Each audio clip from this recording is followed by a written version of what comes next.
টাকা চাঁদা চায়নি। এই হাবিব জেলে আর যে ছাত্রলীগের সভাপতি শার্টের বোতাম খুলে বুয়েটে প্রবেশ করে সে বাইরে, তার সহকর্মীরা কদিন আগে আবরার নামে বুয়েটের এক মেধাবী ছাত্রকে হত্যা করে। তারা দাপিয়ে বেড়ায়, তাদের দাপটে ধরনীর ধুলো বাতাসে উঠতে থাকে, আর হাবিবরা থাকে জেলে। হাবিবরা নিপীড়ন নির্যাতনের শিকার। প্রধানমন্ত্রী কদিন আগেই বলেছেন, 2 দিন ধরেই তিনি বলছেন যে তাকে নাকি কিছু রাজনৈতিক দল উৎখাতের চেষ্টা করা হচ্ছে। তা আমার বলা হচ্ছে, রাজনৈতিক দল উৎখাতের চেষ্টা করবে কেন? তারা আপনাকে উৎখাতের চেষ্টা করছে। আপনাকে তো, আপনি উৎখাত হন, আপনার সরকার উৎখাত হোক, এটা তো জনগণ চাইছে। আর ক্ষমতায় আসা না আসা এটা কোনো রাজনৈতিক দলের উপর তো নির্ভর করে না, এটা নির্ভর করে জনগণের উপর। আপনি জনগণের সেই মালিকানা কেড়ে নিয়েছেন, সেই অধিকার কেড়ে নিয়েছেন, আপনি ডাকাতের মতো ভোটাধিকার আপনি হরণ করেছেন। তো সুতরাং আপনাকে উচ্ছেদ করতে যাবে কেন? এবং আপনি যদি উৎখাত হন কোনো না কোনোভাবে, আমরা চাই না আপনার জীবনের উপর, আপনার সহায় সম্পদের উপর কোনো হামলা হোক, এটা আমরা চাই না। এটা আমরা কখনোই কায় মনোবাক্যে এটা আমরা মনে করি না। কিন্তু আপনি ক্ষমতা থেকে চলে যাক আপনার সরকার, এইটা কিন্তু জনগণ চায়। কারণ আপনি জনগণের সকল অধিকার, তার কথা বলা, তার হাঁটাচলা করা, তার সমাবেশ, তার মিছিল, তার বাক স্বাধীনতা সবগুলো আপনি হরণ করে আপনি তো ডাকাতের মতো ক্ষমতায় বসে আছেন, দস্যুর মতো ক্ষমতায় বসে আছেন। প্রধানমন্ত্রী বলছেন যে 79 সাল থেকে 78 সাল থেকে হানা ভোট থেকে গণতন্ত্র নাকি একেবারে ধ্বংস করে দিয়েছে। উনি নাকি গণতন্ত্র নিশ্চিত করেছেন। আমি বলতে চাই যে আমরা তো গণতন্ত্র, আমরা রাষ্ট্র, সরকার, এগুলোর একটা আভিধানিক অর্থ জানি, এটা পলিটিক্যাল সায়েন্সে বা ডিকশনারিতে আছে।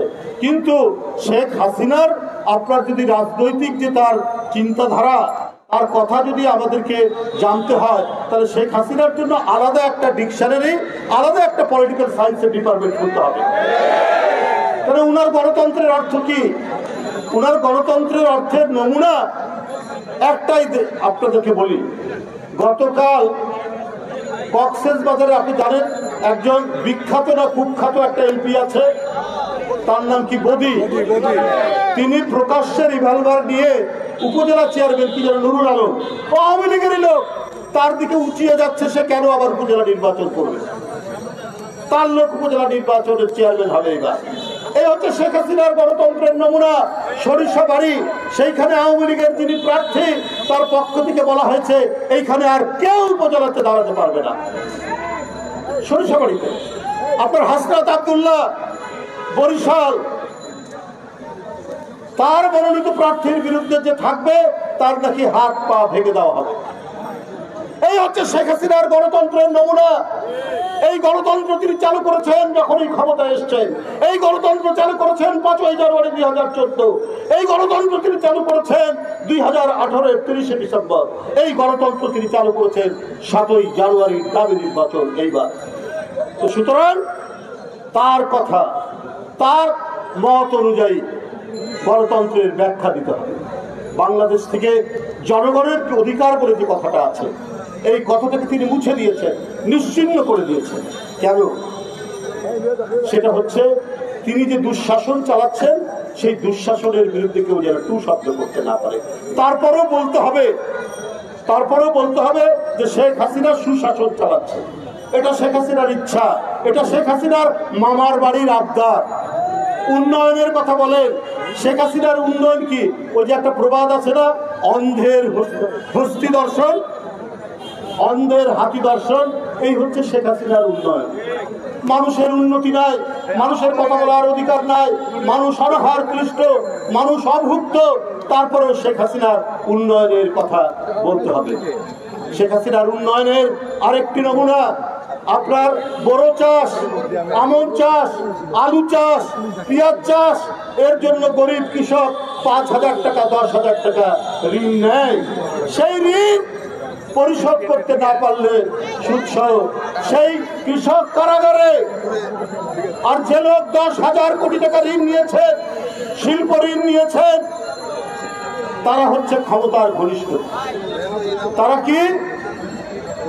তারা কিন্তু প্রকাশ্য আলোতে ঘুরে বেড়াচ্ছে এবং সরকারের পাশে থাকেন তারা। এইটা শেখ হাসিনা 10,000 টাকার জন্য গরিব কৃষক কারাগারে, আর 10,000 কোটি টাকা যিনি নিয়েছেন নিয়ম বহির্ভূত ভাবে, তিনি শেখ হাসিনার সরকারের পাশে থাকেন। এই হচ্ছে আপনার দৃষ্টান্ত। বন্ধুরা আমার, এই কারণেই তিনি তার এই স্বৈর সরকার টিকিয়ে রাখতে চান। এই কারণে একটি দুর্বিনীত জালিম শাহী তিনি টিকিয়ে রাখতে চান। আর এই জন্যই তিনি গণতন্ত্র বিরোধী দল বিএনপি এগুলো সহ্য করতে পারেন না। এই কারণেই আজকে হাবিবুর রশিদ হাবিবরা কারাগারে, এই কারণেই আজকে আব্দুল কাদের ভূঁইয়া জুয়েলরা কারাগারে, এই কারণে হাবিবুল নবী খান সোহেলরা কারাগারে, সাইফুল ইসলাম নীরবরা কারাগারে। আমি আজকের এই জনসভা থেকে আপনাদের কাছে উদাত্ত কণ্ঠে আহ্বান করছি, আমরা শান্তিপূর্ণ আন্দোলন করব, শান্তিপূর্ণ থাকবে, কিন্তু আমাদের গায়ে যদি লাঠির বাড়িই করতে থাকে আর কতদিন শান্তিপূর্ণ আমরা করব? প্রতিরোধ, প্রতিবাদ এবং প্রতিরোধ এইবার একসাথে যুগ্মভাবে চালাতে হবে, না হলে আরো অনেক হাবিবুর রশিদ হাবিবদেরকে জেলে যেতে হবে, প্রতিকার পাওয়া যাবে না। কারণ হাইকোর্ট আওয়ামী লীগ, পুলিশ আওয়ামী লীগ,